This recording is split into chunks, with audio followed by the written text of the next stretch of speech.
Hey guys, welcome back to my channel Rewind That. It's your girl Miss K.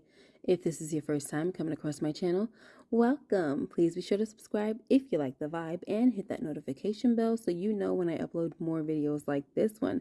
Alright guys, today we're going to be going over the latest episode of The Oval, Season 2, episode number 13, called Every Weekend.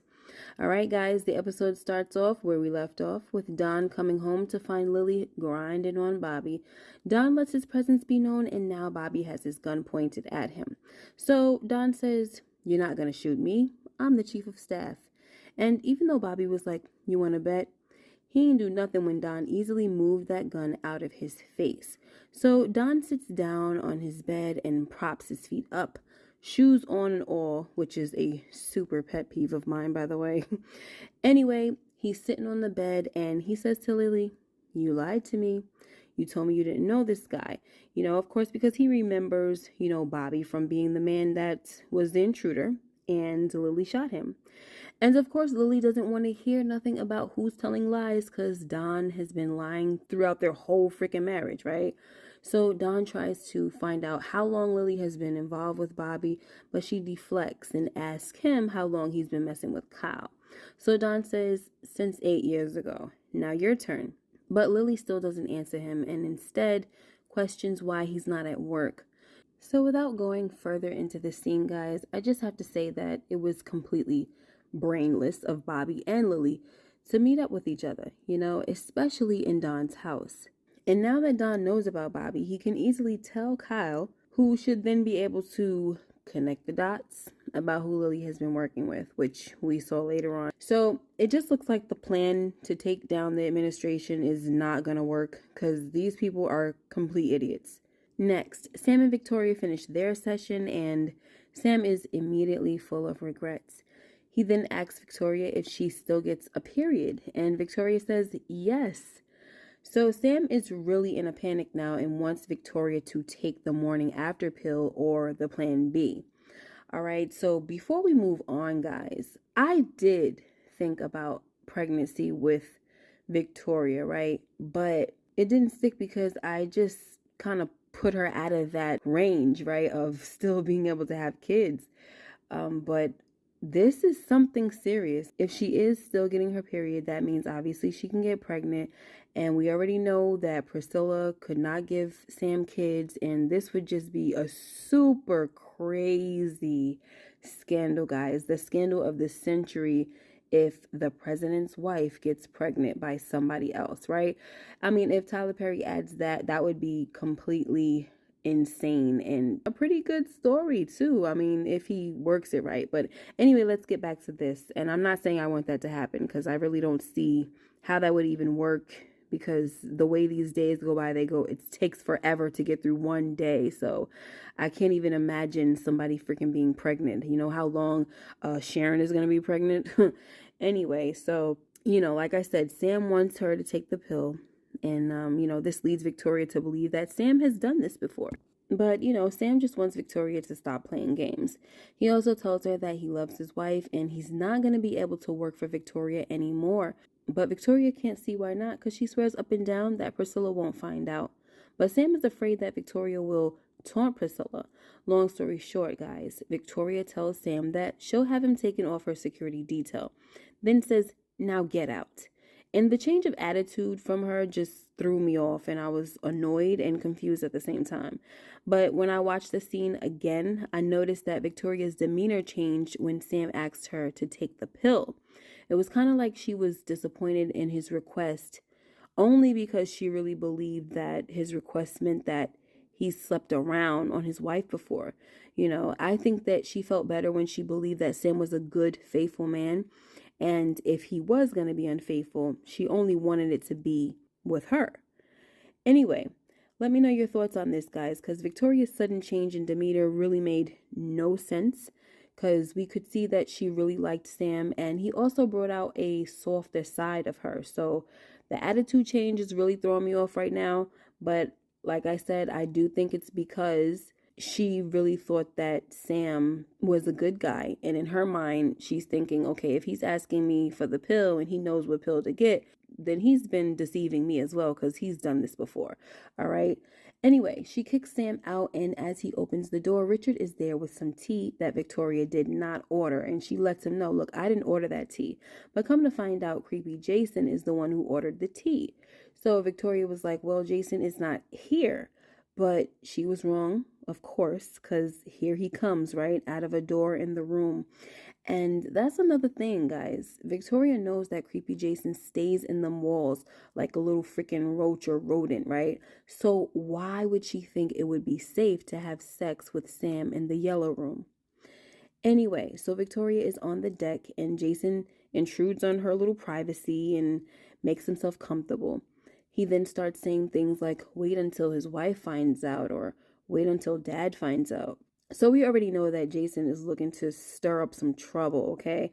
And the crazy thing is that Jason has the nerve to say, do you know how disgusting it is to watch my parents have sex? And I'm like, boy, you are making the choice to freaking watch, you know? He's just such a freaking pervert, and you would think that he would never have a problem with watching these things. I actually think he's more disgusted to watch his mom have sex than his dad. Seems like he really likes to watch his dad. But anyway, next, Richard confronts Sam and he lets him know that he heard him and Victoria. And he says, so you're screwing her too, huh? And Sam was like, what do you mean too? I never touched your wife. But Richard is still unsure. So Sam was like, look, let's do one thing at a time, okay? First off, the first lady been coming at me and I went there. So after Sam got that out of the way, Richard wanted him to explain about Nancy. But Sam says, you know dang well, me and your wife have never done anything. Then he says, I would never do that to you. So Richard says, well, you say that, but you were just upstairs with the president's wife. And Sam was like, come on, man, like, you know that's different. Long story short, Richard finally believes that Sam never touched Nancy. Then he says, I was hoping you did, because it would be easier to deal with than this situation you're in now. Which wasn't really sure what the heck that was supposed to mean, but whatever. And Sam was like, tell me about it. I need this job. Then Richard asked Sam if he knew who Nancy was with.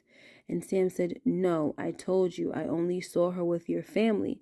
And based on what we know now, guys, maybe this is the reason why Sam was a little shifty in last week's episode, because he might have known something fishy was up between Nancy and one of Richard's family members.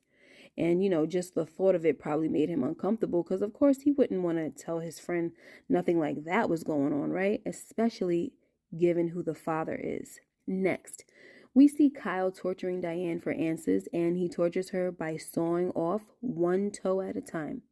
Next, Hunter has finally attended his first cabinet meeting, and all he can do is stare at Ellie. Everyone in the meeting can see that Hunter is barely there, and he's not focusing at all. In fact, he rushes through the meeting, then tells Ellie to meet him in the Oval. Once they get inside the Oval, Hunter wants to know why Ellie took his underwear. So Ellie tells him that she's falling for him and likes the way he smells and even makes her feel safe, and she just wanted them. It was such a stupid freaking excuse, and so far it's looking like Hunter didn't fall for it. I thought he was, guys, but look, still, the fact that Ellie didn't get fired tells me that she still has a chance to weasel her way back into his good graces. And also, that scene was freaking senseless, by the way.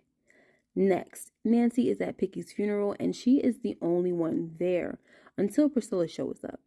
Nancy thanks Priscilla for coming, and Priscilla lets Nancy know that she took off from work today because there was no way she wasn't going to be there for Nancy.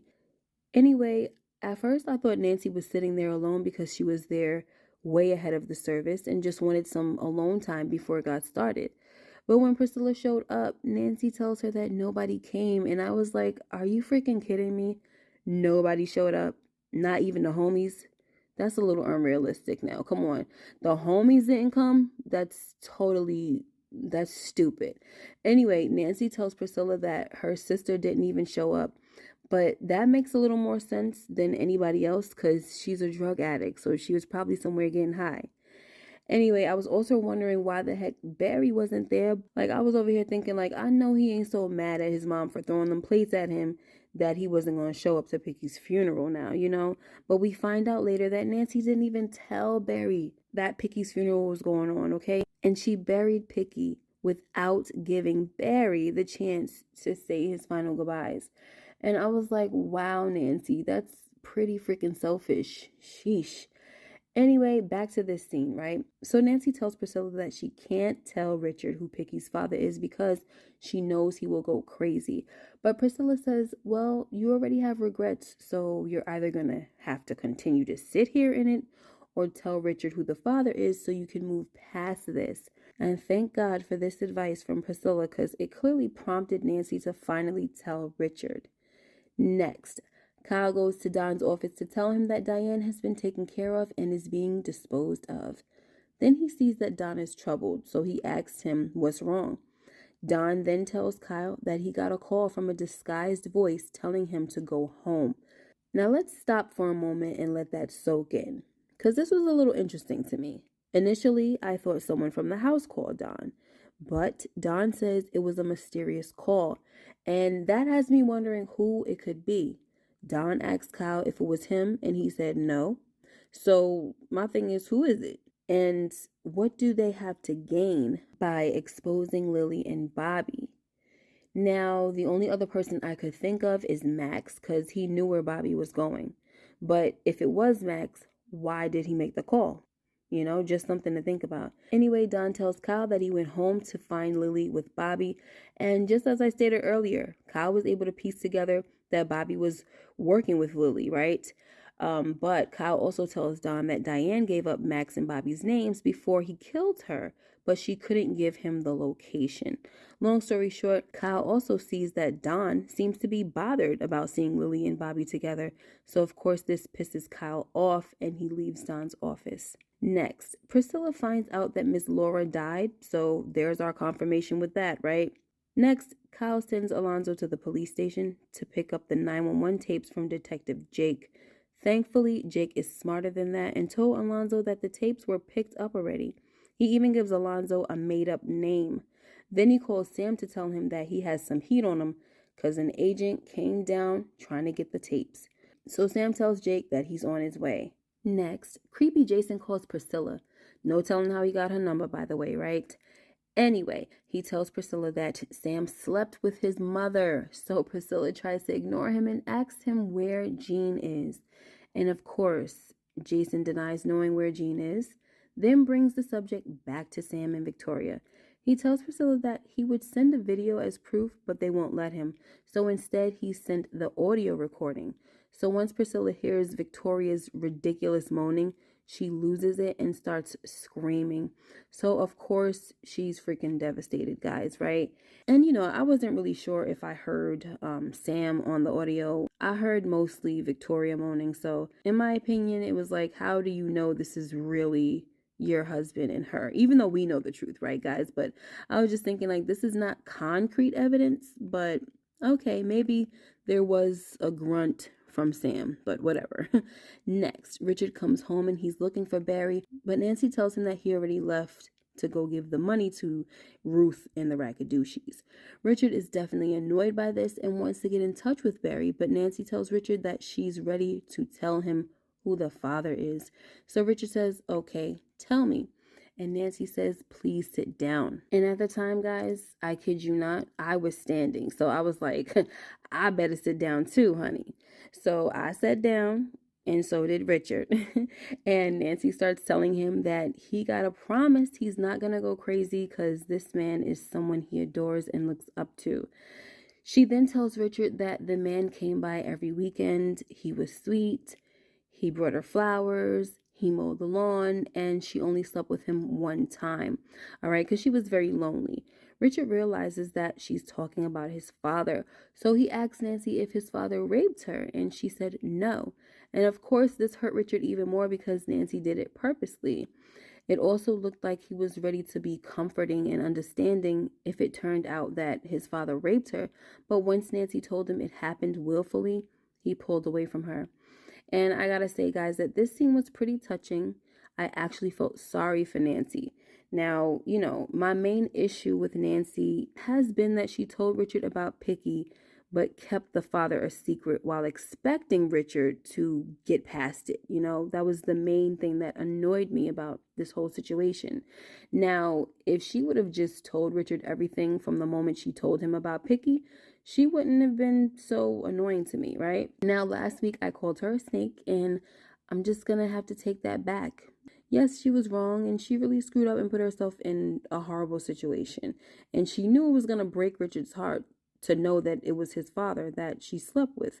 But honestly, guys, the snake reference was really made in the case that Sam was the father, which he is not, which is why I can take it back. Because now we know that Nancy wasn't smiling all up in Priscilla's face while harboring a secret.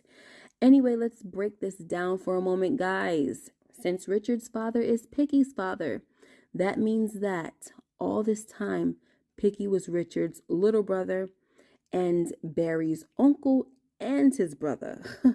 What a freaking mess, okay?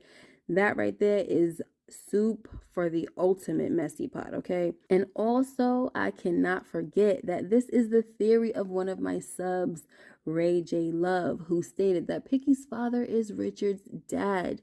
Now, the theory was a bit off because Ray J. Love believed that Richard's father raped Nancy, which we see here was not the case, but the fact that Ray J. Love almost hit the bullseye is freaking amazing to me, okay? Even the fact that Richard asked if his father raped Nancy was too close to the theory.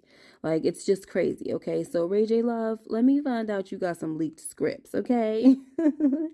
Anyway, next, we get to the last scene with Barry, and he meets up with Ruth, and she wants him to hand over the money, but Barry wants Callie first. Unfortunately, this was a setup, guys, because Callie was not there, and when Barry opens up the van door, a few Rakadushi guys jump out and jump him, okay? Then they throw him in the van and drive off. So Barry is kidnapped for what I do not know, but that's what happened. And, he shouldn't have gone by himself in the first place. Like, not even the first time he shouldn't have went by himself. And this time he did with a bunch of money and he got jumped, okay? But one thing Barry did before he left was he put some stacks of money to the side and stashed it in his drawer. So we see that he didn't give them all the money. So I guess that was one smart thing he did before he left. And hopefully it's going to eventually save him and his daughter, okay? Anyway, guys, that was the episode. Let me know what you guys thought of this episode, all right? And also add some theories while you're at it if you have anything, okay? Also, make sure you like the video and subscribe if you haven't already. And hit the notification bell so you know when I upload more videos like this one. All right, guys, until next time, you take care and be blessed. Bye-bye.